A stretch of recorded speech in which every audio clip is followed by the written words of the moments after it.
Je pense que ce livre va faire scandale parce que les gens ne vont pas comprendre. Et je vais m'épuiser, mais bon, je le fais bien volontiers, hein, mais je pense que je vais m'épuiser à essayer de faire comprendre, à dire mais non, vous vous trompez. Bonjour Monsieur Luc Saïd Mohamed Cheikh. Bonjour. Merci d'avoir accepté cet entretien de Mediapack sur l'émission intitulée L'entretien sans filtre. C'est une émission proposée par Mediapack qui commente et décrypte l'actualité des Comores. Aujourd'hui, vous avez accepté de participer dans cette émission. Alors, vous êtes le fils aîné du premier président, premier docteur des Comores, Saïd Mohamed Cheikh, né en 1904, décédé en 1970. Absolument.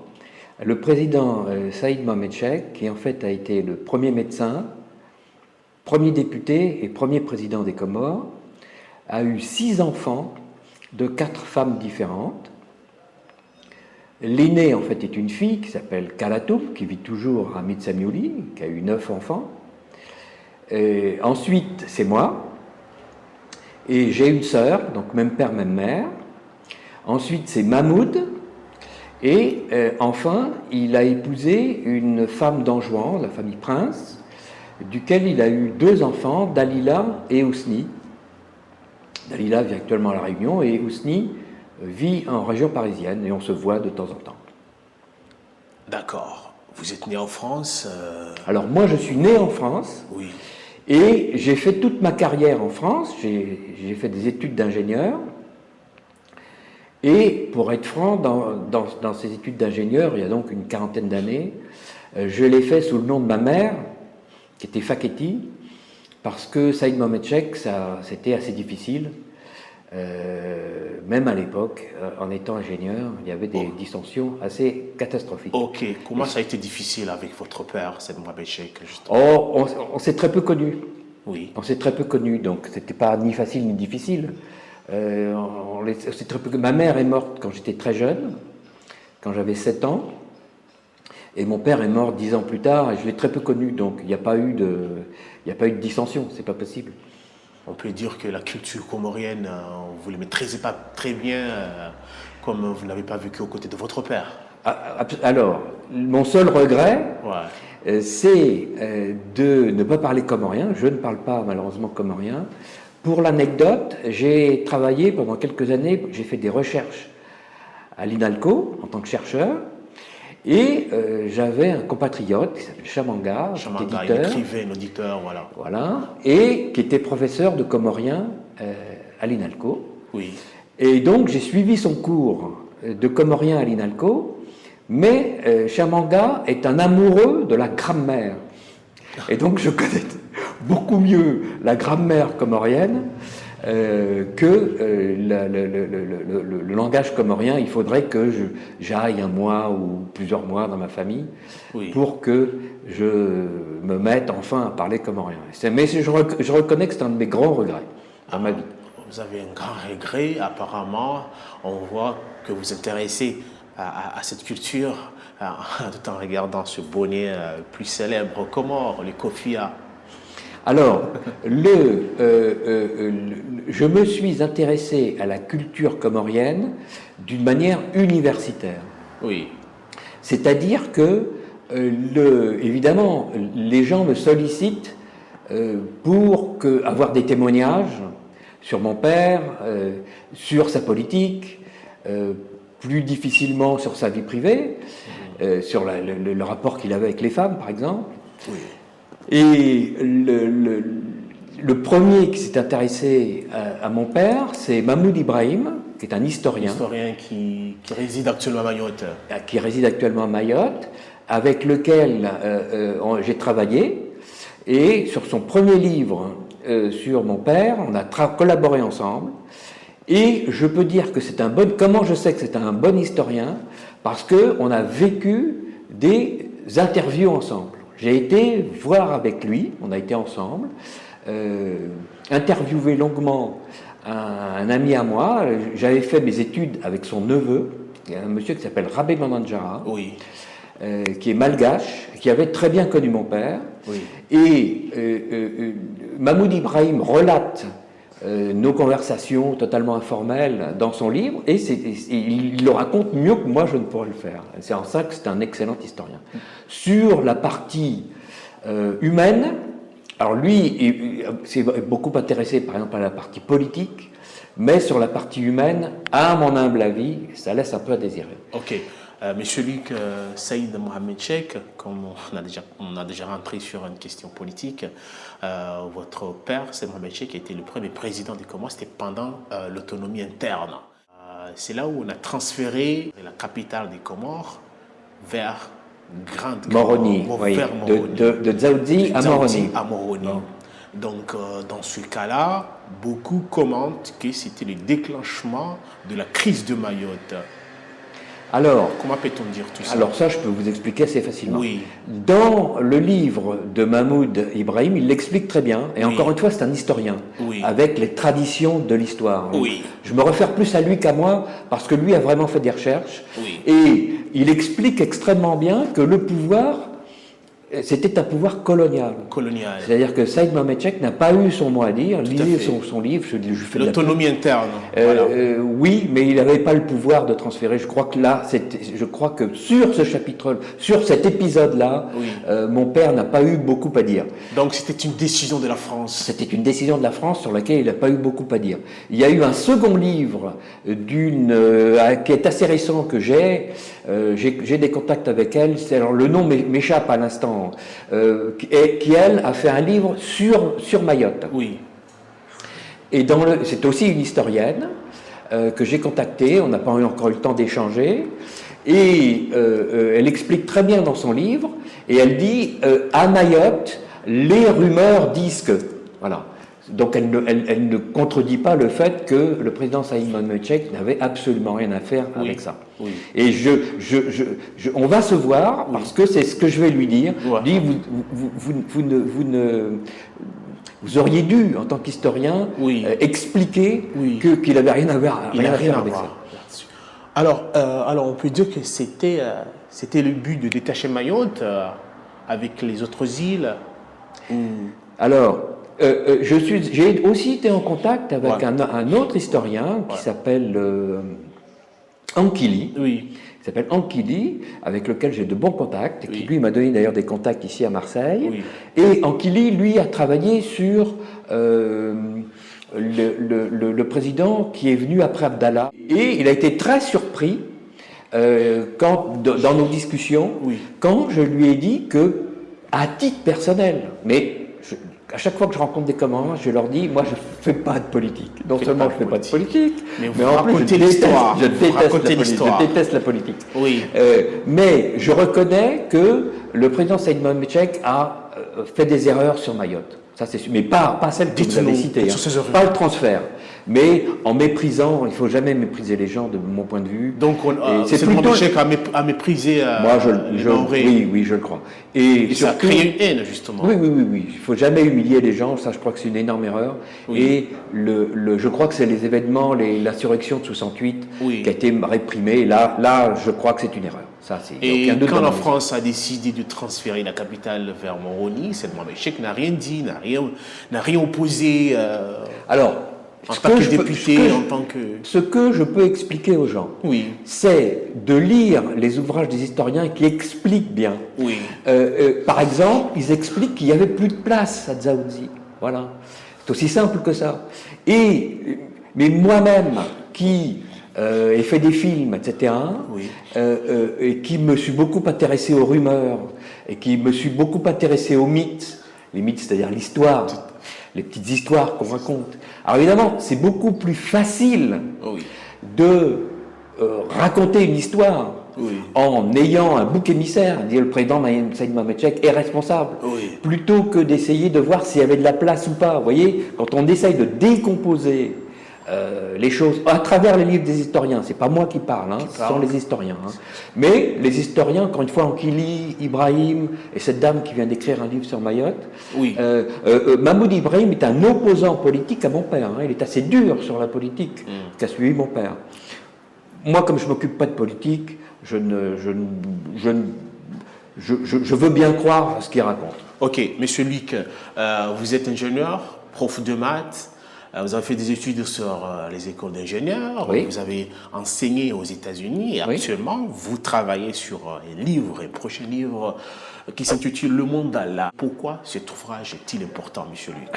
Alors, sur la fin de ma vie, parce Oui. que je suis plus proche de la ligne d'arrivée que de la ligne de départ, Ouais. et les gens, sur la fin de la vie, ils peuvent faire ce qu'ils ont envie. Oui. C'est aussi simple que ça.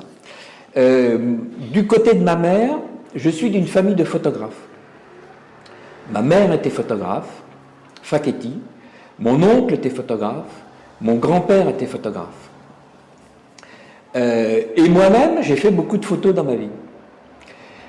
Et d'ailleurs, je suis très heureux aujourd'hui d'avoir des appareils numériques parce que je regrette de n'avoir pas pu photographier tout ce que j'ai vécu dans ma vie. J'ai une vie extrêmement remplie. Et il y a 2 ans, donc sur la fin de ma vie, je fais des livres de photos. Et il y a 2 ans, j'étais dans un salon de la photo à Paris, sur un colloque sur la photo de rue. Oui. Et la photo de rue, c'est pas tout à fait ce que je fais. Je fais très peu de photos de rue. Et on est venu à parler des Comores. C'était qu'un photographe qui s'appelle Cédric Roux. Et je ne sais pas comment on est venu à parler des Comores. A priori, Cédric Roux est un Français, ce que j'appelle moi un Français. Et il aimait beaucoup Marseille. Et tout d'un coup, je me suis rendu compte que j'étais pas si mal placé que ça pour faire un livre de photos sur les Comoriens de Marseille. Voilà d'où est venue cette idée que j'ai mélangée ensuite avec The Word of Allah, The Word of Allah. d'un photographe américain David Douglas Duncan. Pourquoi ce choix du titre Le Monde d'Allah en fait? Alors, je me suis beaucoup bagarré. Ce livre, en fait, est plus destiné aux Français, ce que j'appelle les Français pour faire simple, c'est-à-dire les non-comoriens pour faire simple. Oui. Sachant qu'un Comorien peut être français, évidemment, dans ma tête, il n'y a aucun problème là-dessus. Mais je dirais aux gens qui ne connaissent pas la culture comorienne, du tout, que je côtoie tous les jours, et vis-à-vis de laquelle je pense que les Comoriens n'ont aucune idée de l'absolue méconnaissance que les non-comoriens en France ont des Comoriens français. C'est absolument abyssal. C'est un abysse, c'est un fossé énorme. Je vais me bagarrer, je le sens, sur 2 points catastrophiques pour les Français non-comoriens, c'est-à-dire Allah, 2 gros mots. Allah, qui fait peur terriblement. Il faut savoir que les Français ont un syllogisme qui consiste à dire tous les terroristes sont musulmans, donc les musulmans sont terroristes. Totalement absurde, mais enfin bon, je vais essayer de montrer que bien que les Comoriens soient religieux et musulmans, ils ne sont pas du tout terroristes. Première étape. C'est pour ça que j'ai mis Allah dans le titre.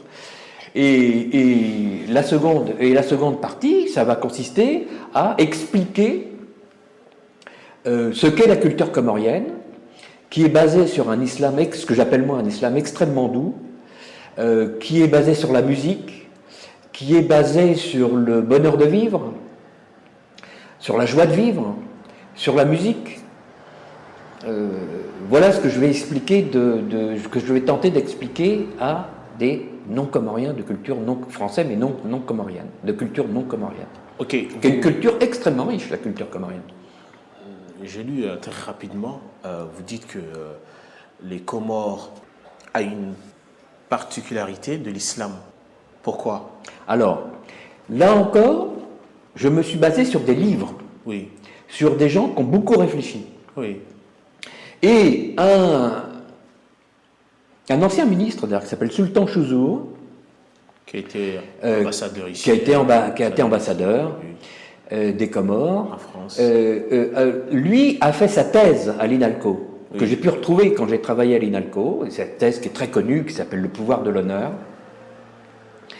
Et dans sa thèse, il développe une idée que je reprends à mon compte, avec laquelle je suis tout à fait d'accord et que je reprends à mon compte, qui consiste à dire l'islam des Comores est très imprégné de la pratique. Et il est tellement imprégné de la pratique que la pratique tire l'islam comorien vers ce que lui a appelé une non-orthodoxie. Ce n'est pas un islam orthodoxe, c'est-à-dire un islam de l'Arabie Saoudite, par exemple, un islam très, très rigoureux. Ou l'Iran aussi. Alors l'Iran, c'est encore autre chose, puis ils sont chiites. Oui. Et sauf erreur de ma part, les Comoriens sont sunnites. Ok, comme vous parlez un petit peu sur la religion, vous dites tout à l'heure que les Comores est culturellement sunnite. Oui, ça c'est sûr. Sunnite. Oui. Mais on y trouve là-bas des origines perses. Vous avez eu le temps. Vous avez alors la chance ça j'ai étudié tout ça. Ouais. Les origines de l'islam aux Comores viennent de d'Ouléma. Oui. Très peu de temps après la mort du prophète, Ouais. ils se sont rendus à Médine et ont étudié et sont revenus aux Comores. Oui. Donc l'islam aux Comores date de l'an 700-800, très proche de la mort du prophète.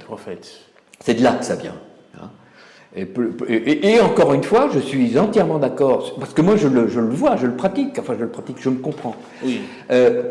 Sur les réseaux sociaux, quand on me pose la question, et Dieu sait si on me pose la question, je refuse de répondre exprès. Je dis c'est mon intimité, pourquoi ?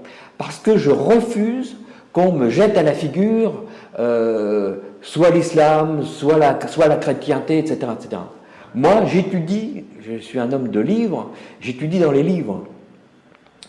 Et j'estime que ma religion, c'est mon intimité. Oui. C'est ma vie privée. Voilà, c'est pour ça que je réponds un peu brutalement aux gens en disant c'est mon intimité. C'est votre intimité. Mais ça ne m'empêche pas d'étudier, bien entendu. Et j'encourage. Oui. Il y a beaucoup de livres qui sont extrêmement bien faits. Oui. J'encourage mes compatriotes comoriens à lire les livres qui sont bien faits. Ça demande beaucoup de travail. Et en général, il y a des très bonnes idées dans tous les livres que j'ai cités. Mahmoud Ibrahim, Sultan Chouzour, tous ces gens-là font des livres extrêmement bien faits et remplis d'informations. Ok, pourquoi vous avez choisi de photographier ou de rédiger cet ouvrage tout en illustrant des images de Marseille? C'est quoi le rapport, monsieur? Alors, l'idée est très simple. Oui. C'est que moi, je suis photographe, je fais des photos. Oui. Et la photo, elle peut servir à tout, en fait. Oui. Hein, ça peut servir ça peut servir à divertir, ça peut servir à vendre dans la pub, ça peut servir à tout. Et elle peut aussi servir à méditer, ou à réfléchir, ça revient au même. Et donc, à travers ces photos que j'ai faites dans un livre, c'est-à-dire, il y a une partie de texte qui est très faible, mais pour laquelle je me suis donné du mal. C'est-à-dire j'ai été vérifier que mes informations étaient bonnes auprès des gens. J'ai vérifié tous les points d'islam, justement. J'ai vérifié auprès du grand moufti que je ne disais pas de bêtises. J'ai vérifié qu'il y avait telle pratique plutôt que telle pratique. Oui. Bon. Et c'est ça, un livre, c'est une somme de savoir. Oui. Mais ça reste avant tout un livre de photos avec des portraits. Des portraits. Je donne un exemple, puisque je sais que les Comoriens adorent la politique. Et on va aborder la politique. Non, mais dans mon livre, il y a plusieurs chapitres. Oui. Il y a le premier chapitre, c'est la mosquée. La mosquée. Et je vous donne un exemple, une anecdote.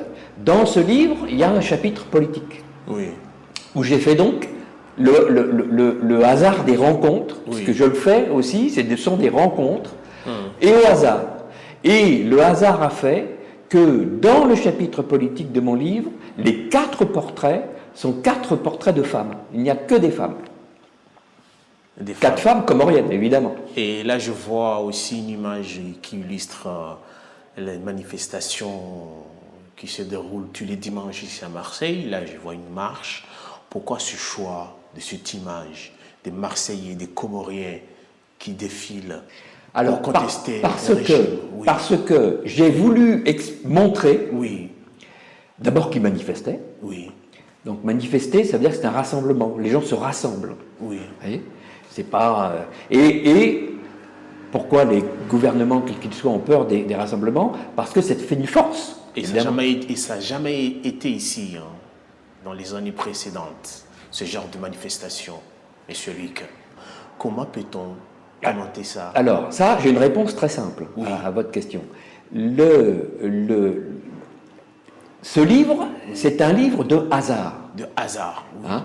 La photo, d'ailleurs, à laquelle vous faites référence, malheureusement, je l'ai citée dans le livre, elle n'est pas de moi parce que je n'étais pas là. Ah, donc d'accord. j'ai emprunté cette photo à un copain que je cite dans le livre, mais j'ai voulu garder cette photo Oui. pour montrer la masse, le nombre de gens. Oui. Mais je vais vous raconter une autre anecdote. J'étais, il y a 2-3 jours, c'est là où on s'est rencontrés d'ailleurs, à une autre manifestation où il y avait beaucoup moins de monde, il faut le dire, mais une très bonne idée, et c'est ça que je cite auprès de mes amis non comoriens, et la très bonne idée, c'est que c'était une manifestation où les gens dansaient, chantaient et dansaient. Et ça, c'est une très bonne idée. fait. C'est typiquement comorien. C'est-à-dire Que que le chant, musique comorienne. le chant et la danse, Oui. et ça, cette photo sera dans le livre, il y a une photo de danse avec des femmes. Je le montre, c'est-à-dire que je dis les Comoriens, comment ils manifestent? En chantant et en dansant, aussi. Et surtout, à mon avis. Voilà, c'est ça la culture. C'est ça la culture. La culture, c'est un ensemble de petits événements. Et par résumé, cet ouvrage d'illustration sur les Comores à Marseille, le mandala des Comoriens de Marseille, comment peut-on résumer si rapidement? Alors, la photo, c'est un travail de photographe. Oui. Il y a une énorme différence entre prendre une photo avec son petit appareil ou même un appareil plus sophistiqué pour des vacances, ça marche bien, ça fait des jolies photos, hein, c'est pas le problème, et se concentrer sur un travail de photographe. Un travail de photographe, il y a un but. Il y a un but. Puis, une fois qu'on s'est fixé ce but, et là, je répète, mon but, il est double. J'ai 2 buts. Un, c'est de témoigner, c'est un témoignage. C'est-à-dire, moi, le samedi 16 février, eh bien, j'étais place de la Joliette et j'ai vu des gens danser. C'est un témoignage. Et j'ai pris des photos. Et le deuxième but, c'est de faire comprendre, justement. C'est de faire comprendre. C'est évidemment pour des non-comoriens. Hein. C'est de faire comprendre. Et vous verrez que je pense que ce livre va faire scandale. Je pense que c'est à cause d'Allah d'ailleurs. Oui. Je pense que ce livre va faire scandale parce que les gens vont pas comprendre. Et je vais m'épuiser, mais bon, je le fais bien volontiers, hein, mais je pense que je vais m'épuiser à essayer de faire comprendre, à dire mais non, vous vous trompez.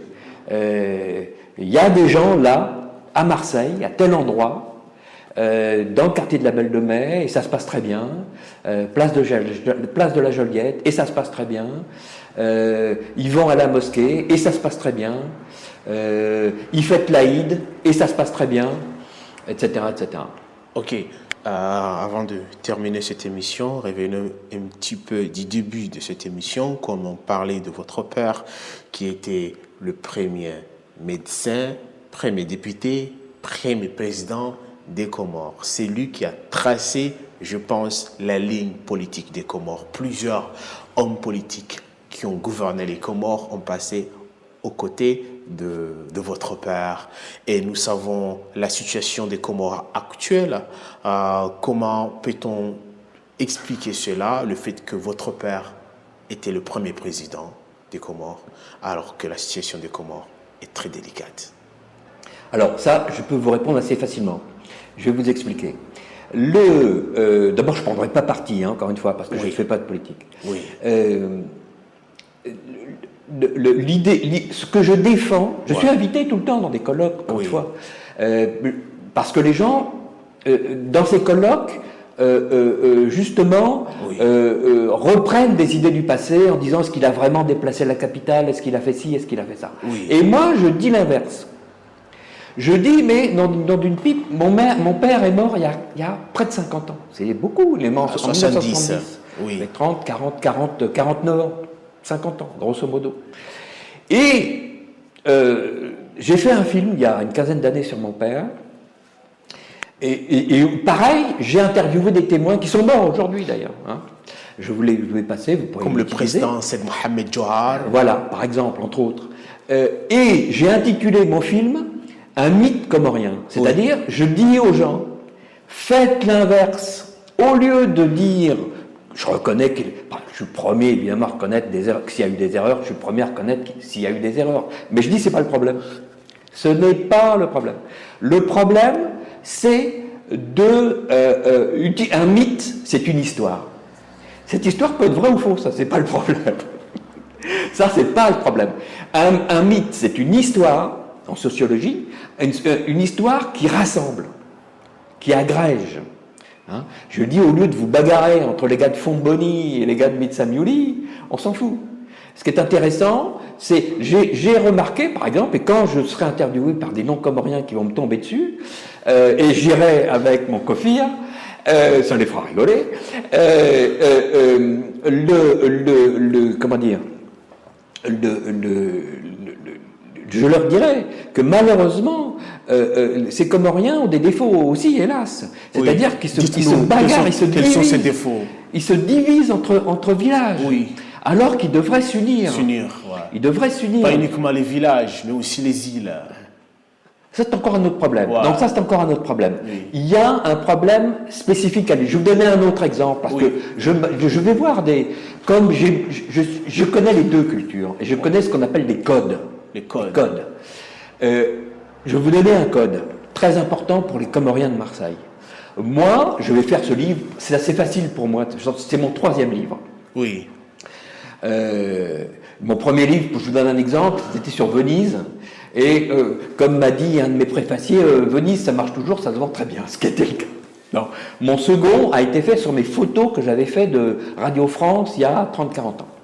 Et le 3e, ce sera sur celui-là. Donc je sais faire un livre, ça va être fait vite. Oui. Mais ce que je vais essayer de faire pour les Comoriens de Marseille, je vais essayer de faire une exposition de photos.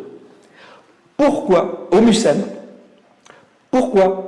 Parce que c'est un code de reconnaissance. Une chose, c'est de dire il existe des Comoriens à Marseille. Une autre, c'est d'avoir une grande affiche dans laquelle il y aura marqué les Comoriens de Marseille. C'est autre chose. C'est une reconnaissance.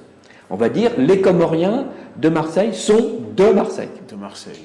Voilà. Et donc ça, c'est une énorme bagarre qu'on est en train de mener à bien, j'espère, oui. avec la municipalité. Ça, c'est la municipalité de Marseille. Oui. Et heureusement, par exemple, il n'y a qu'un seul, qui est une femme d'ailleurs, qui est dans le livre, un seul conseiller, une seule conseillère municipale comorienne de Marseille. C'est pas beaucoup. Oui. Hein, c'est vraiment, c'est pas beaucoup. Oui. Hein, alors encore une fois, je ne fais pas de politique. Mais je constate, vous voyez, je témoigne. Je dis voilà, moi j'ai rencontré, je témoigne. Oui. Si on me pose la question, je dis combien y a-t-il de Comoriens à la municipalité? Je réponds 1. Hein? Et donc, je veux qu'il y ait cette reconnaissance. Le travail de photographe, c'est aussi un travail comment dire, il y a eu des photos, par exemple, sur la guerre du Vietnam, qui ont fait changer la guerre du Vietnam. Il y a eu des photos récemment, un petit garçon qui est retrouvé mort sur l'immigration, qui ont fait changer les choses. Tout à fait, ouais. La photo sert à ça aussi. Hein, à l'échelle internationale. Ouais. à faire prendre conscience. Ok. Alors, monsieur Luc, avant de terminer cette émission, que voyez-vous de l'avenir des Comores? Très rapidement. Oui. Eh bien, ça, c'est pas très compliqué. Oui. Je vais dire un gros mot. Donc, tout est facile pour vous. Non, je vais dire un gros mot. Dites-nous. Non, je vais dire... j'ai un projet en tête, dont je vous parlerai off. J'ai un projet très intéressant pour les Comores, un projet off que j'espère mener à bien. Oui. Et je en parle off et je vous dirai pourquoi. Oui. Hein. pour pas qu'il y ait des conflits de choses. J'ai un projet off, mais toute ma vie, à titre personnel, pour moi, je n'ai jamais cru au tourisme aux Comores. À titre personnel, hein, maintenant, il y a des gens qui sont venus me voir, etc., des Canadiens notamment, avec un esprit américain, etc. Mais à titre personnel, je n'ai jamais cru au développement du tourisme. Je pense maintenant que les Comores valent mieux que ce qu'elles sont. Ça, c'est tout à fait évident. Beaucoup, beaucoup mieux. Ok, monsieur Luc Saïd Mohamed Cheikh, le fils aîné de l'ancien président, premier député, médecin des Comores, Saïd Mohamed Cheikh. Vous êtes, comme je le rappelais depuis le début, vous êtes ingénieur, prof de maths, et écrivain, photographe. Vous préparez un prochain livre qui s'intitule Le Monde d'Allah et consacré beaucoup plus sur la communauté comorienne à Marseille qui sera publié prochainement. Merci d'avoir accepté cet entretien de Mediapack. À la prochaine. Merci. Merci à Mediapack de m'avoir donné la parole et j'espère que bientôt les Comoriens seront fiers de leur livre.